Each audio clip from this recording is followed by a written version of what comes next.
Dynamic creatives are touted by Facebook as an automated way to set up high-performing combinations of our Facebook ads. They form part of Facebook's Power 5, which is the way they recommend setting up our Facebook ad campaigns.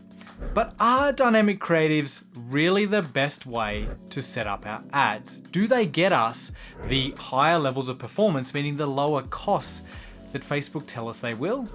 Or are there some times when you just shouldn't use dynamic creatives? Stick around because that's exactly what I'm going to talk about in this video. We'll walk through the pros and cons of dynamic creatives. I'll talk about when I think you should use them, when you shouldn't, and I'll explain how I use dynamic creatives in our own campaigns. But before we do, if you enjoy this video, all I ask is that you smash that like button. And if you want to hear more from me whenever I release a new video about Facebook ads for online course creators, coaches, consultants, then make sure you hit that subscribe button and hit that little bell to get notified whenever I release a new video. Alright, so first things first, let's talk about the difference between a dynamic creative and a regular Facebook ad.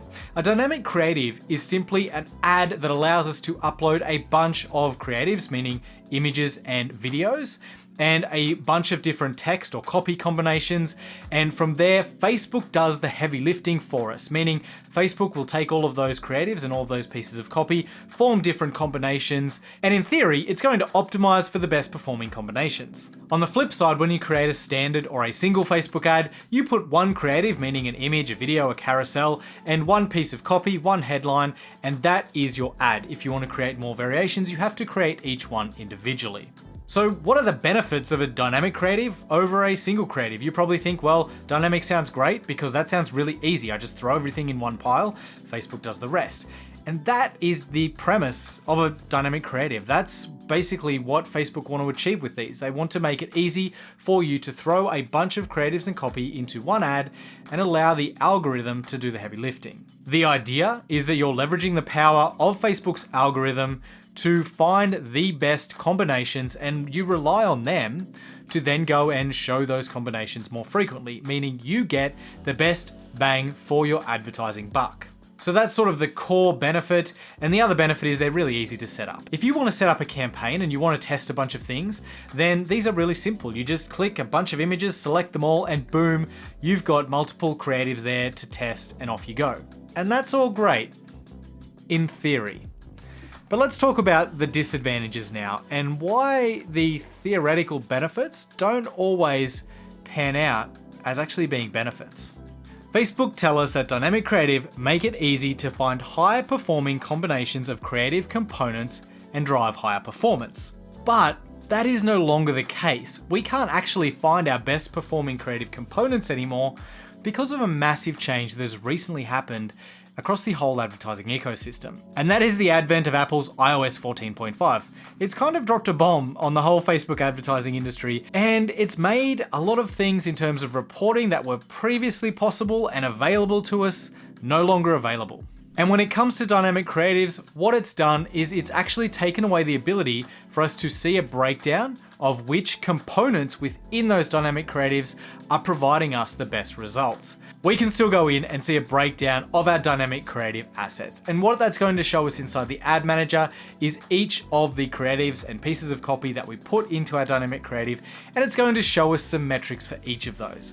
But it's only going to show us things like the number of clicks and the click-through rate and a few other stats. It's not going to show us the most important metric that we want to see, which is our cost per result, meaning our cost per lead or our cost per purchase, or whatever conversion event you are optimized for.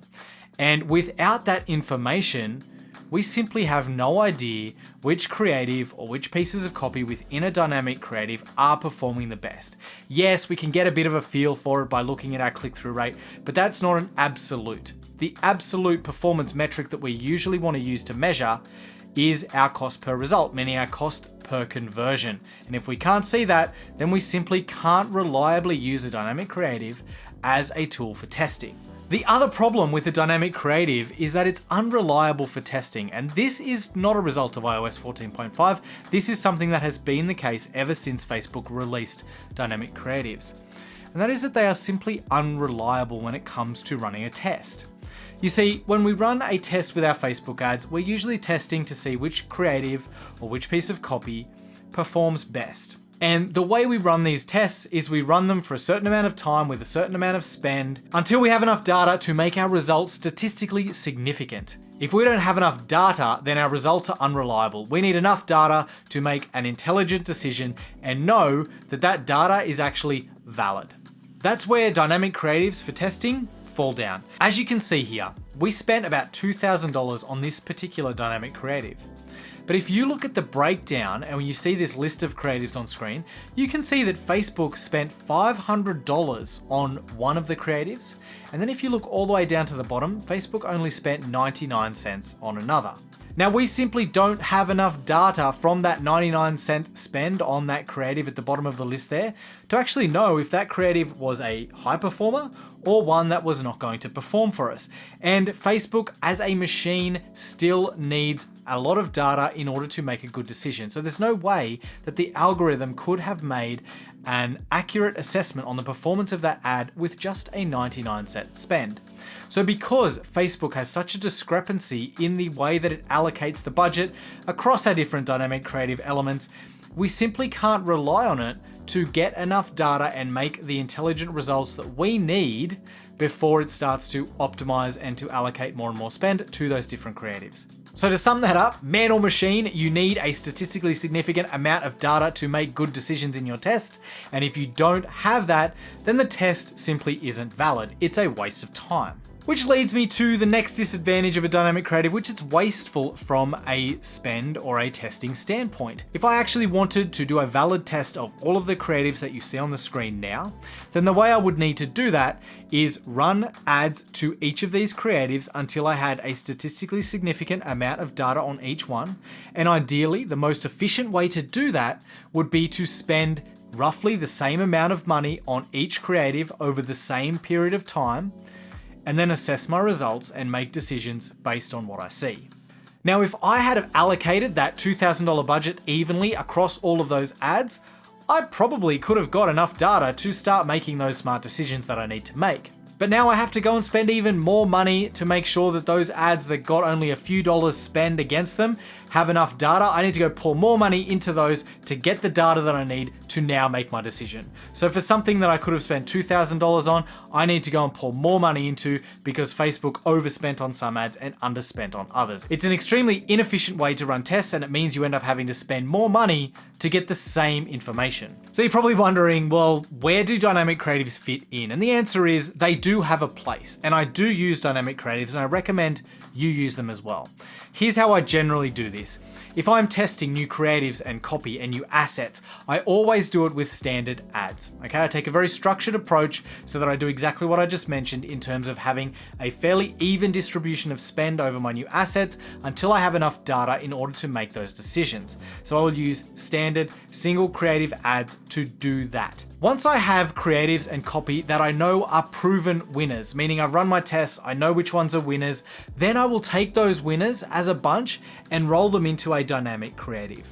Because that's where I think they really shine. And we do tend to see better results when we start to use dynamic creatives in this way. We take our best performing creative and our best performing copy, we roll them into our dynamic creative and we target the audiences that we know tend to get us good results. And that actually helps to lower our overall lead costs and our cost per purchases in most cases. So that is how I actually prefer to use dynamic creatives. Take your winners, roll them into one dynamic creative versus using dynamic creatives as a test bed and a testing environment. And that's even more important now with iOS 14 and the lack of ability to look at the breakdowns and see which creative elements and which copy elements are actually giving us the best cost per lead, cost per purchase, or cost per whatever conversion event you're actually setting these things up for.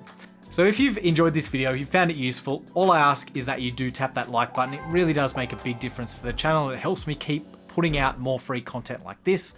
And if you want to learn more from me when it comes to Facebook ads for online course creators, coaches, and consultants, make sure you hit subscribe, hit that little bell, and you'll get notified whenever I release a new video, which is every single week. All right, thanks again for watching. Hopefully I see you soon. Bye.